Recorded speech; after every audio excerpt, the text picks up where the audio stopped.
Hi everyone, welcome again. If you are new here, please support our channel for subscribe.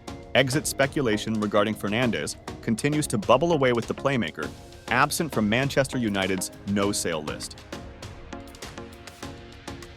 Bruno Fernandes ended last season as Manchester United's top assist maker, and all 10 of his Premier League goals were decisive strikes in a game.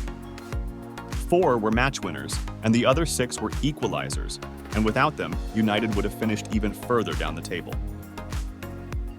Not all fans are content with his on-pitch demeanor, but his influence on the team is undeniable, and a summer exit would worry supporters. Fernandes is not one of the quartet exempt from sales this summer, with only Andre Onana, Rasmus Højlund, Alejandro Garnacho, and Kobbie Mainoo barred from leaving. As a result, speculation linking the 29-year-old with an exit has emerged, which has only inflated following his comments in May. Speaking in the Players' Tribune, the Portugal playmaker hinted that an exit this summer was not an impossibility. "The club has to want me," he underlined. "The club wants me to be part of the future. But as I've always said, I don't want to be a player the club doesn't want. If United don't want me for any reason, I'll leave." Reports had initially connected Bayern Munich with interest, but recent speculation this week claims that United will allow Fernandes to speak with clubs in Saudi. The case for allowing Fernandes to leave is rather small.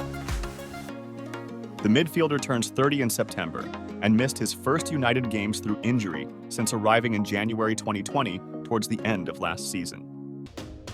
Some will also argue that his on-field gesticulations are not conducive for team cohesion, but even his behavioral critics would agree that is a small price to pay compared to what the reality would be should he indeed leave. Finding a suitable replacement would be a thankless task for new sporting director Dan Ashworth, given the current sporting and financial position of the club.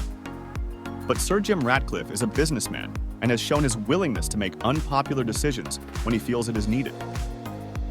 And the truth is that Saudi clubs may offer a substantial amount of money that just isn't offered for a player entering his 30s, cash that could change United's summer. Perhaps that is why Fernandes is not featured on the sale exemption list. But it is clear Fernandes ideally does not want to leave, and Men's Sport understands that Ratcliffe does not wish for him to exit either. It thus seems evident that unless an irresistible offer arrives, Fernandes will remain at Old Trafford with 2 years, plus an optional extra left on his deal. What the rumors should highlight, though, is United's dependence on Fernandes. United lost to Crystal Palace 4-0 and Arsenal 1-0 at home when he was sidelined with injury. While he might not leave this summer, Ashworth ought to already be making plans for when he does eventually leave.